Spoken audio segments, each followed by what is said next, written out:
Hello everyone, आप सभी का स्वागत है आपके अपने प्यारे चैनल पर बैक टू क्लास में। जी हाँ, आज हम करने वाले हैं प्रीवियस ईयर पेपर्स के बारे में बातचीत। आज हम आपके सामने लेके आए हैं 2021 का लेवल 1 पीआरटी, जो हमारे क्लास 1 to 5 के लिए होता है, उसका सेट ए। और हम इसके बारे में डिस्कशन करेंगे कि इसके किस प्रकार से क्वेश्चंस होते हैं, उनके क्वेश्चंस आंसर्स के बारे में हम डिस्कशन करने वाले हैं। सबसे पहले हम पेपर के जो फ्रंट पेज है, ये सबसे इम्पोर्टेंट आपके लिए, इसके बारे में जानते हैं। सबसे पहले यहाँ पे आपको मिलेगा रोल नंबर इन वर्ड्स और in figures, name of the examination centre, name of the candidate, आप अपना नाम यहाँ पर लिखेंगे। यहाँ पर आपके सिग्नेचर होंगे, पर्सनों की संख्या, नंबर ऑफ क्वेश्चंस 150 मिलेंगे, जिसके लिए आपको मिलेगा 2.5 घंटे का टाइम। यहाँ पर जो आपके निरीक्षक होंगे वो आपके क्या करेंगे, सिग्नेचर। तो चलिए अब इसके अंदर जो हम थोड़ा सा पेपर के बारे में, फॉर्मेट के बारे में जानते हैं कि पेपर का फॉर्मेट एक्चुअल है क्या। तो पेपर के अंदर आपको 5 पार्ट देखने को मिलते हैं, part first, second, third, fourth and fifth. Part first होता है चाइल्ड डेवलपमेंट एंड पेडागोजी का 1 to 30 questions. Second language part होता है, जिसके अंदर हिंदी और इंग्लिश 15 क्वेश्चन ईच होते हैं। जनरल स्टडीज, जिसके अंदर आपका aptitude 10 question, reasoning 10 question, GK और अवेयरनेस 10 क्वेश्चन, जो आपके टोटल मिलके बन जाते हैं 30 questions. Mathematics 30 questions, EVS 30 questions. Simple सी बात है, 5 पार्ट, जिसके अंदर आप जितने ज्यादा, आपका जो सबसे मजबूत पार्ट होगा उसमें सबसे ज्यादा नंबर गेन करेंगे। और आपको एक 90 का एक जो स्कोर है, 90 का जो स्कोर है उसको आपको क्या कर देना है, क्लियर कर देना है। अगर आप प्रीवियस ईयर पेपर्स को पढ़ते हैं, उनके बारे में अच्छे से जानते हैं, यहाँ पर कोई नेगेटिव मार्किंग नहीं है, ये वो सबसे अच्छी बात है। There is no negative marking. Negative marking test में कभी भी नहीं होती है। आप यहाँ पर प्रीवियस ईयर पेपर की हेल्प से यह जान सकते हैं कि किस प्रकार का पेपर पहले आते थे, अब किस प्रकार के क्वेश्चन पूछे जा सकते हैं, और ये आपको हेल्प करेगा आप में इंप्रूवमेंट लाने के लिए। तो चलिए बातचीत करते हैं। आज हम करने वाले हैं चाइल्ड डेवलपमेंट एंड पेडागोजी के 1 to 30 क्वेश्चंस के बारे में। तो ज्यादा समय खराब ना करते हुए हम फटाफट से अपने क्वेश्चंस के ऊपर आते हैं। अगर आप चैनल पर नए हैं तो लाइक, शेयर एंड सब्सक्राइब जरूर कीजिएगा, और अपने दोस्तों के साथ इस वीडियो के साथ जरूर शेयर कीजिएगा। आपका लाइक, शेयर और सब्सक्राइब हमें बहुत ज्यादा मोटिवेशन देगा। तो चलिए बात करते हैं क्वेश्चन नंबर फर्स्ट की। पेपर आपको हिंदी और इंग्लिश दोनों में ही देखने को मिलेगा। How many black and white cards are included in the Rorschach ink blot test. Rorschach शाही धब्बा परीक्षण में काले व सफेद कार्ड कितने हैं। सबसे पहला ही क्वेश्चन यहाँ पर, आपका पहला क्वेश्चन यहाँ बन चुका है कि रोशा शाही धब्बा में किस प्रकार के कार्ड्स होते हैं, ब्लैक एंड व्हाइट, काले और सफेद।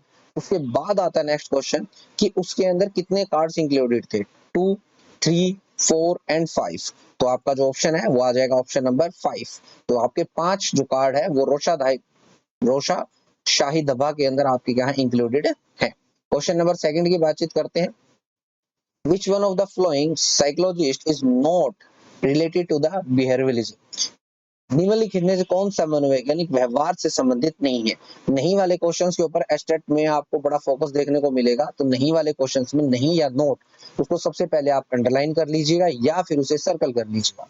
वॉटसन, स्कीनर, हल और फ्रॉइड। तो इसमें से क्या ऑप्शन होगा आप चूज कीजिएगा। आप साथ के साथ में आप अपना भी स्कोर मैच करते रहिएगा और आप हमें कमेंट कीजिएगा आपका स्कोर क्या रहा। तो इसका जो एग्जैक्ट ऑप्शन होगा वो कौन होगा, फ्रॉइड होगा। फ्रॉइड हमारा यहाँ पर व्यवहारवाद से रिलेटेड नहीं है। क्वेश्चन नंबर थर्ड की बातचीत करते हैं। According to Erikson's theory of psycho social development, which stage is related to the age of 6 to 12 years। सबसे पहला ही क्वेश्चन, एरिक्सन्स थ्योरी किससे रिलेटेड थी, आपकी साइको सोशल से। एरिक्सन के मनोसामाजिक विकास, एरिक्सन ने कौन सी थ्योरी दी थी, मनोसामाजिक विकास। वो हमारी कौन सी अवस्था, 6 से 12 वर्ष की आयु से संबंधित है। 6 से 12 वर्ष की जो आयु होगी उसमें एरिक्सन के द्वारा मनोसामाजिक विकास में कौन सा ऑप्शन बिल्कुल सटीक बैठेगा। Trust versus mistrust, initiative versus guilt, autonomy versus shame and doubt, industry versus inferiority. और यहाँ पर विश्वास बनाम अविश्वास, पहल बनाम अपराध बोध, स्वायत्तता बनाम लज्जा एवं शंका, अध्यय व्यवसाय बनाम हीनता। तो ऑप्शन नंबर चूज कीजिएगा। ऑप्शन नंबर होगा इंडस्ट्री वर्सेस इंफीरियरिटी। तो आपका ऑप्शन नंबर 4 जो होगा वो बिल्कुल सही होगा। तो चलिए बातचीत करते हैं हमारे क्वेश्चन नंबर 4 की।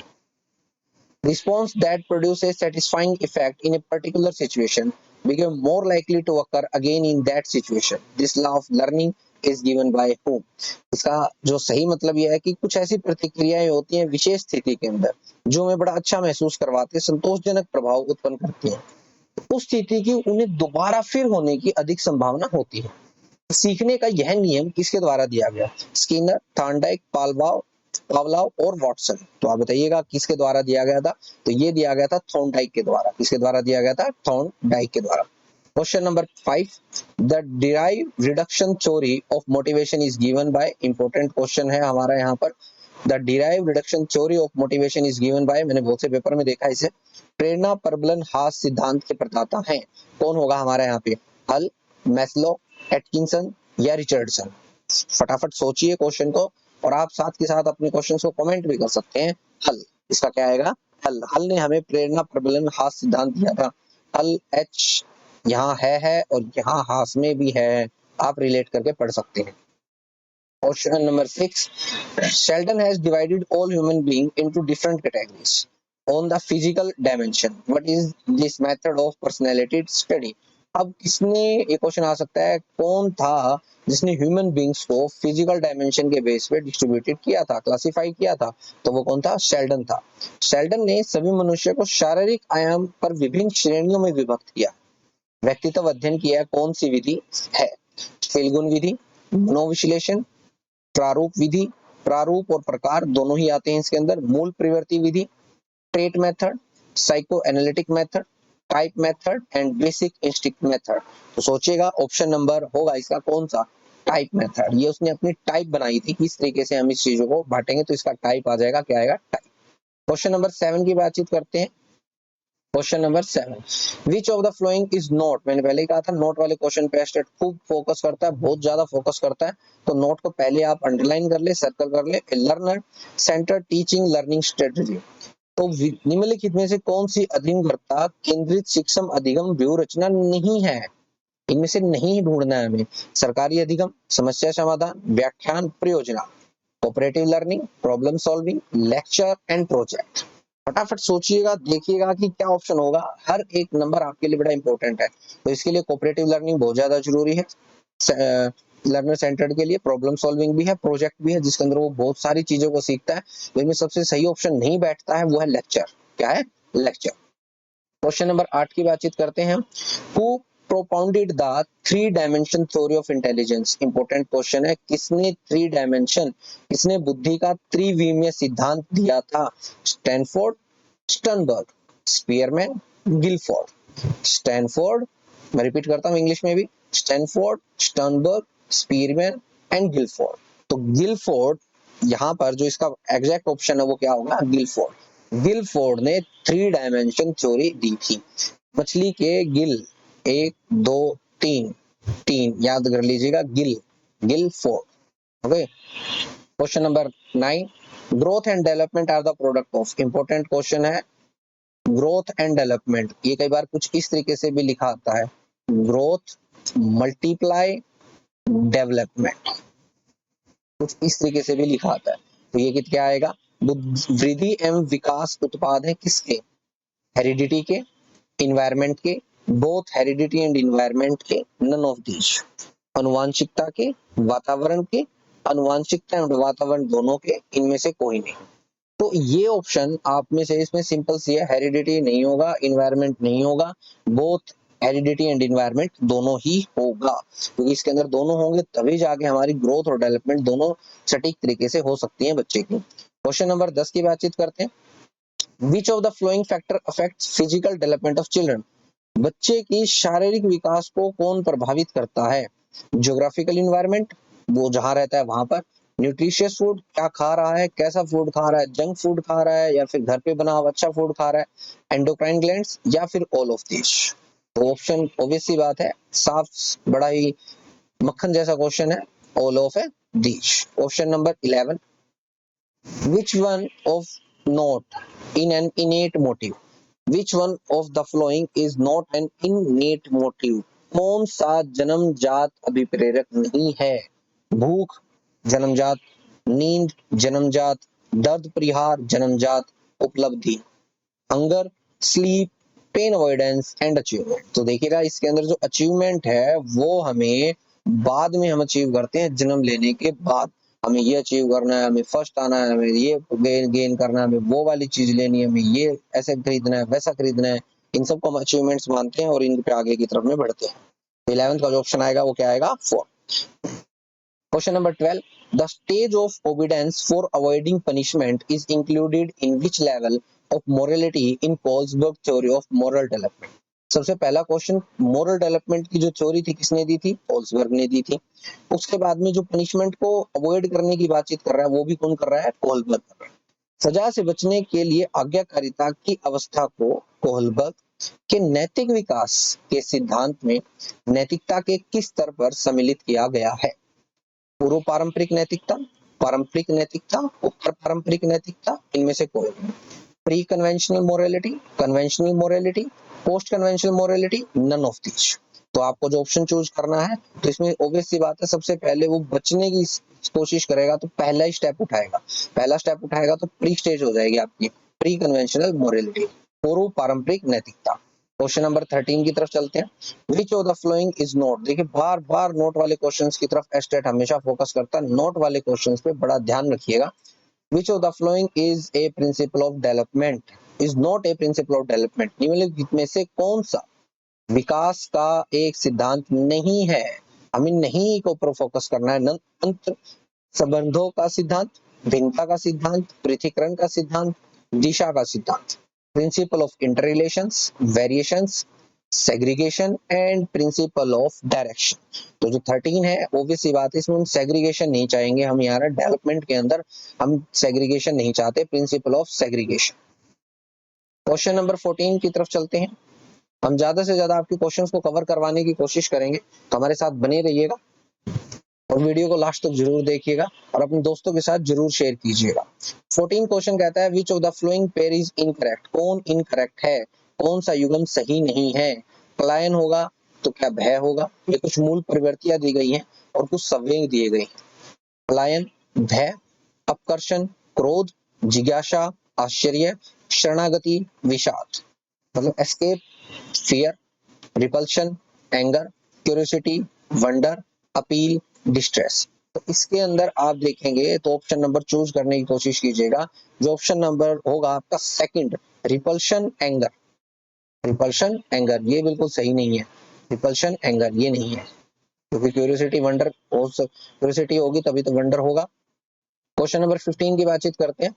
ए teacher told to the student that plural of girl is girls, it is learning. बच्चे ने सोचा क्यों ना फिर वुमेन को वुमेन्स बना दिया जाए। तो एग्जाम्पल किस type of transfer of learning का? हिंदी में शिक्षक ने शिक्षार्थी को पढ़ाया, गर्ल का मतलब बहुवचन गर्ल्स होता है, तो उसी ने क्या कहा, वुमेन का बहुवचन वुमेन्स बना देते हैं सर। तो नहीं, तो ये अधिगम संस्करण किस प्रकार का? आपको पता है वुमेन का वुमेन्स नहीं होगा, धनात्मक, ऋणात्मक, शून्य, और इनमें से कोई नहीं। पॉजिटिव लर्निंग है, नेगेटिव लर्निंग है, जीरो लर्निंग है और नन ऑफ दिस। देखिए इससे इसके ऊपर गलत प्रभाव पड़ रहा है, वुमेन वुमेन्स नहीं होता है, तो यहाँ पर ये नेगेटिव की तरफ जा रहा है, तो ये इसका ऑप्शन ऑब्वियस सी बात है, ऑप्शन नंबर क्या आ जाएगा? सेकंड। अब बातचीत करते हैं क्वेश्चन नंबर 16 की। Development creativity in childrens is related to which dimension. Creativity किससे रिलेटेड होती है? बच्चों में सृजनात्मकता का विकास करना विकास के किस आयाम से संबंधित है? शारीरिक, मानसिक, सामाजिक, नैतिक। Physical, mental, social and moral. Obvious सी बात है, अगर आप क्रिएटिविटी, आपका कोई आपकी क्लास में कोई बच्चा क्रिएटिव है तो वो मेंटली तौर से बहुत अच्छा है, क्योंकि वो मेंटली दिमागी रूप से कुछ अलग अलग प्रकार के कुछ इस तरीके की चीजें सोच पा रहा है जो बाकी बच्चे नहीं सोच पा रहे हैं। इसका मतलब वो मेंटली तौर से बहुत आगे उन बच्चों से क्रिएटिव है। क्वेश्चन नंबर 17 की बातचीत करते हैं। Question number 17, Which one of the following is the projective technique of personality measurement? इनमें से कौन सी ऐसी टेक्निक है जिसको आप अप्लाई करके आप उसकी पर्सनैलिटी मेजरमेंट कर सकते हैं? निम्नलिखित में से कौन सी व्यक्तित्व मापन की एक प्रक्षेपित तकनीक है? खेल एवं ड्रामा, साक्षात्कार, आत्मकथा, अवलोकन। आप प्ले एंड ड्रामा करवाएंगे जिसमें वो अलग अलग प्रकार के रोल करेगा, अलग अलग प्रकार की पर्सनैलिटी को शो करेगा। इंटरव्यू, ऑटोबायोग्राफी या ऑब्जर्वेशन। देखिएगा इसमें से सबसे सटीक जो ऑप्शन बैठता है वो बैठता है आपका प्ले एंड ड्रामा, क्योंकि इसी के अंदर वो अलग अलग प्रकार की पर्सनैलिटी को शो करने की कोशिश करेगा, अलग अलग प्रकार का रोल प्ले करेगा। Important question, alpha army test, army alpha test sorry army alpha test of intelligence is type of, आपके लिए क्वेश्चन है, आप कमेंट कीजिएगा कि यह किसके द्वारा दिया गया था। आर्मी अल्फा टेस्ट किसके द्वारा दिया गया था। ये कैसा है, वर्बल ग्रुप टेस्ट है, नॉन वर्बल ग्रुप टेस्ट है, वर्बल इंडिविजुअल है या नॉन वर्बल इंडिविजुअल है। बुद्धि का आर्मी अल्फा परीक्षण एक प्रकार है शाब्दिक शाब्दिक समूह परीक्षण का, अशाब्दिक समूह परीक्षण का, शाब्दिक व्यक्तिगत परीक्षण का या फिर अशाब्दिक व्यक्तिगत परीक्षण का। ऑप्शंस हैं, आप देखिएगा, सोचिए समझिए, आप अपना स्कोर साथ के साथ जरूर नोट कीजिएगा। हम कम समय में आपको ज्यादा इंफॉर्मेशन गेन करवाने की कोशिश करेंगे। तो इसका ऑप्शन होगा वर्बल ग्रुप टेस्ट। आपका जो 17 है 18 है, 18 कहा होगा वर्बल ग्रुप है टेस्ट। बातचीत करते हैं 19 की। Question number 19, the difference in attitude, किसी बच्चे के एटीट्यूड में, उसके इंटरेस्ट में, वो क्या अचीव करना चाहता है। कोई आईएएस बनना चाहता है, कोई आईपीएस बनना चाहता है, कोई कमांडर बनना चाहता है, कोई कमांडो बनना चाहता है, कोई और यहाँ पे आईटी इंजीनियर बनना चाहता है। अलग अलग अचीव करना चाहते हैं, सबका अलग अलग इंटरेस्ट है एंड लर्निंग स्टाइल भी सबका है। Learning indicates which type of differences, अधिगम कर्ता की अभिवृद्धि, अभिरुचि, उपलब्धि एवं अधिगम शैली में अंतर कौन सी विभिन्नताओं की घोतक है। सामाजिक, उसके समाज, वो कैसे समाज में रहता है, क्या उससे फर्क पड़ेगा उसके ऊपर। अधिगम विभिन्नताएं, लर्निंग, संवेगात्मक इमोशनल या फिर व्यक्तिगत। सोशल डिफरेंसेस है, लर्निंग डिफरेंसेस है, इमोशनल है या फिर इंडिविजुअल है। ऑब्वियस सी बात है, हर बच्चा अपने आप में अलग है तो इंडिविजुअल है, इंडिविजुअल है तो ऑप्शन नंबर 4 है, इंडिविजुअल डिफरेंसेस। क्वेश्चन नंबर 20 की बातचीत करते हैं। Question number 20, a little girl daily change the cloth of her doll, एक लड़की हर दिन अपने जो उसकी डॉल है जिसके साथ वो खेलती है उसके कपड़ों को चेंज करती है। अकॉर्डिंग टू द पियाजे theory of cognitive development this is called. Question बन रहा है कि कॉग्निटिव डेवलपमेंट किसके द्वारा दिया गया था, पियाजे थ्योरी के द्वारा। एक छोटी बालिका प्रतिदिन अपनी गुड़िया के कपड़े बदलती है। पियाजे के संज्ञानात्मक विकास के सिद्धांतानुसार यह कहलाता है बिहेवियरलिज्म, व्यवहारवाद, रचनावाद, जिसको हम बोलते हैं इंग्लिश में कंस्ट्रक्टिविज्म, मानववाद, ह्यूमनिज्म, जीववाद, एनिमिज्म। तो ऑप्शंस हैं जो आप सटीकता से सोचिएगा और इसका जो करेक्ट ऑप्शन होगा वो हमारा होगा एनिमिज्म। क्या होगा हमारा, एनिमिज्म। एनिमिज्म है, जीववाद है, जिसकी वजह से वो उसको सजीव मानती है और उसके कपड़े बदलती है। बच्चा खेलते वक्त ऐसी प्रयोग करता रहता है। Insight theory of learning is also known as, insight theory of learning is also known as, अधिगम का अंतर्दृष्टि सिद्धांत अन्य किस नाम से जाना जाता है। रचनात्मक सिद्धांत, सामाजिक अधिगम सिद्धांत, गेस्टाल्ट सिद्धांत, अभिप्रेरणा सिद्धांत। Constructive theory, social learning theory, gestalt theory या मोटिवेशन थ्योरी। ऑब्वियस सी बात है, बड़ा इजी सा मक्खन सा क्वेश्चन है। ऑप्शन नंबर 3 आएगा, gestalt theory, insight and gestalt theory. और क्वेश्चन नंबर 22 की बातचीत करते हैं। According to the Bruner's theory of cognitive development, cognitive development की थ्योरी किसने दी थी, ब्रूनर ने दी थी। ये एक हमारा आंसर हो चुका है पहले से तय। ब्रूनर ने क्या दिया था, cognitive development. Which of the following is not, note को हमने किया circle, is mode of thinking, यह किस प्रकार का मोड ऑफ थिंकिंग नहीं है। ब्रूनर के संज्ञानात्मक विकास के सिद्धांतानुसार निम्नलिखित में से कौन सी चिंतन की एक विधि नहीं है। सक्रियता, आंकिक, दृश्य प्रतिमा, सांकेतिक। Inactive, numeric, iconic, symbolic. सोचिएगा, बड़ा ही इजी सा क्वेश्चन है। क्वेश्चन नंबर 22 पर हम पहुंच गए हैं, मात्र 8 क्वेश्चन हमारे साथ बचे हैं, तो हमारे साथ बने रहिएगा। तो इसका आएगा कि हमारा यहाँ पे कौन सी नहीं है मोड ऑफ थिंकिंग, तो हमारा आएगा न्यूमेरिक। क्या आएगा हमारा, न्यूमेरिक नहीं है, न्यूमेरिक नहीं है हमारा यहाँ। क्वेश्चन नंबर 23 की बातचीत करते हैं। The personality and intelligence quotient of Mohan are different from Sohan, Sohan Mohan से व्यक्तित्व में और बुद्धि लब्धि में सोहन से अलग है। तो ये भिन्नताएं क्या कहलाती है, व्हाट आर दीज डिफरेंसेस। अंत व्यक्तित्व भिन्नताएं, अपेक्षित भिन्नताएं, अंत व्यक्तिगत भिन्नताएं, निरीक्षित भिन्नताएं, inter individual differences, expected differences, intra individual differences, observed differences.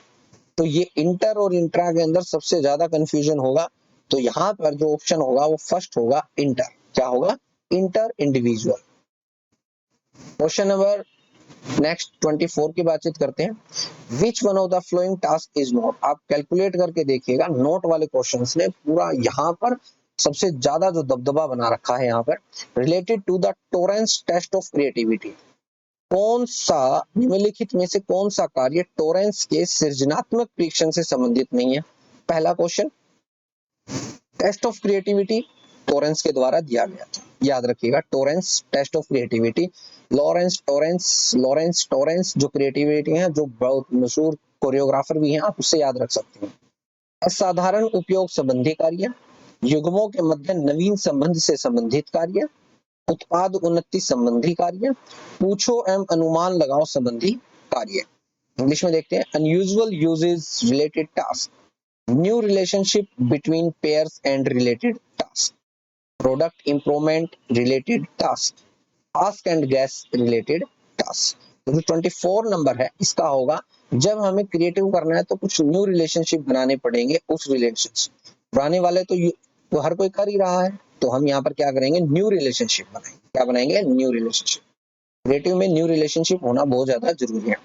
Which one of the following is not, फिर अपना एक अंक और लेके जाता हुआ, दबदबा बनाता हुआ, विच one of the following is not an element of cooperative learning. कौन कोऑपरेटिव लर्निंग में सहायक नहीं है? तो निम्नलिखित में से कौन सा सहकारी अधिगम का तत्व नहीं है? बड़ा समूह, विद्यार्थियों की अंतक्रिया, अन्योन्याश्रितता, व्यक्तिगत एवं सामूहिक जिम्मेदारी, large group, students interaction, inter dependence, individual and group accountability. तो इसके अंदर जो लार्ज ग्रुप है वो कोऑपरेटिव लर्निंग के साथ सही नहीं है, क्योंकि जितना ज्यादा बड़ा ग्रुप होगा उतना कोऑपरेटिव लर्निंग बहुत कम, बातें ज्यादा होंगी, लर्निंग कम होगी, बातें ज्यादा होंगी। क्वेश्चन नंबर 26, मात्र 4 क्वेश्चन बचे हैं। आप हमारे साथ बने रहिएगा, आप अपना स्कोर हमारे साथ जरूर शेयर कीजिएगा, ताकि आप अपने स्कोर को और बढ़िया तरीके से इंप्रूव कर सकें। What will be measured through children appreciation test administered by teacher in a group of student। एक बच्चों का एक समूह था, विद्यार्थियों का, उसमें बालक अंतर्बोध परीक्षण किसका मापन किया जाएगा? उपलब्धि का, अभिवृद्धि का, अभिक्षमता का, या उसके व्यक्तित्व, उसकी अचीवमेंट्स, उसने क्या अचीव किया ग्रुप में, एटीट्यूड का, एप्टीट्यूड का, या फिर पर्सनैलिटी का। तो क्वेश्चन नंबर जो 26 है, अब जब यहाँ पर ग्रुप की बातचीत आ रही है तो उसकी पर्सनैलिटी की बातचीत हो रही है कि उसने उस ग्रुप में रह के अपनी पर्सनैलिटी को कितना इंप्रूव किया, या उसका दूसरे की पर्सनैलिटी का, एक बच्चे की पर्सनैलिटी का दूसरे बच्चे की पर्सनैलिटी पे क्या प्रभाव हुआ। Sign language is used for which type of differentially abled children. बिल्कुल मक्खन क्वेश्चन है कि साइन लैंग्वेज किसके लिए यूज की जाती है? Hearing disabled, visual, locomotor and language. Obviously बात है, लैंग्वेज जो बोल नहीं पाती हैं मगर बोल पा रहे हैं, इतना इस तरीके से लैंग्वेज डिसेबल होती है। लोकोमोटर, विजुअल, जिन्हें दिखाई नहीं दे रहा, हियरिंग, ऑब्वियसली बात है श्रवण, तो यहाँ पर आप देखेंगे कि जिन्हें सुनाई नहीं दे रहा है, हम उनको with the help of the sign language अलग अलग तरीके से हम यहाँ पर उन्हें बनाकर साइन हाथों की हेल्प से बताते हैं। तो यहाँ पर 28 की बातचीत करते हैं। The group factor theory of intelligence is given by which psychologist. Important question है हमारे लिए, group factor theory of intelligence. ये भी पूछा जा सकता है कि इंटेलिजेंस की थ्योरी कौन सी है। नीचे 4 ऑप्शन दे देंगे आपको, उनमें एक ऑप्शन होगा ग्रुप फैक्टर थ्योरी। बुद्धि का समूह कारक सिद्धांत किस मनोवैज्ञानिक द्वारा दिया गया? Thorndike, Thurstone, Spearman and Thomson. अब आप सोचिए और बताइएगा कि किसके द्वारा दिया गया। तो ये इसका जो सटीक ऑप्शन है वो है थ्रस्टन। क्या है? थ्रस्टन। तो बातचीत करते हैं क्वेश्चन नंबर 29 की, क्वेश्चन नंबर 29 की। हमारे लास्ट के बस 2 question. Basal age is related to measurement of dash. Basal age dash के मापन से संबंधित है। अभिरुचि, बच्चे का क्या इंटरेस्ट है, बुद्धि, कितना इंटेलिजेंट है, अभिक्षमता, एप्टीट्यूड, अभिवृत्ति, एटीट्यूड। तो ऑप्शन चूज कीजिएगा ऑप्शन क्वेश्चन नंबर 29 के लिए। तो बेसल एज उसकी इंटेलिजेंस को शो करती है कि उसमें कितनी इंटेलिजेंस है और कितनी नहीं है। एज के साथ बढ़ने के साथ उसकी इंटेलिजेंस में कोई थोड़ा बहुत चेंज आ रहा है या नहीं आ रहा है। डिस्ग्राफिया इंपॉर्टेंट है, इसके ऊपर एक क्वेश्चन जरूर आता है, डिस्ग्राफिया, डिस्कैल्कुलिया, इस तरीके के जो क्वेश्चंस हैं जरूर पढ़ के जाइएगा। Reading disability, writing disability, mathematical disability, expressive disability. खुद को एक्सप्रेस करना नहीं हो सकता, मैथमेटिकल वाला, कैलकुलिया वाला होता है, राइटिंग वाला एंड रीडिंग वाला। तो अब यहाँ पर फर्स्ट और सेकंड ऑप्शन बच गया, फटाफट से सोचेगा क्या होगा। और डिसग्राफ, ग्राफ किसमें है, हम जब ग्राफ है तो हमें क्या करना पड़ेगा, लिखना पड़ेगा तो राइटिंग हो जाएगी। ये थे आज के हमारे 1 से 30 तक के क्वेश्चन 2021 का जो हमने है हमारा यहाँ पर पेपर किया है, जो हमारा है पीआरटी का लेवल 1 जिसे हम बोलते हैं, जेबीटी या फिर पीआरटी के नाम से आप लोग इसे ज्यादा जानते हैं। तो आज हमने किया है 1 to 30 CDP के प्रीवियस ईयर क्वेश्चंस PYQ। तो आप हमारे साथ बने रहिएगा नेक्स्ट वीडियो के लिए। थैंक यू, धन्यवाद।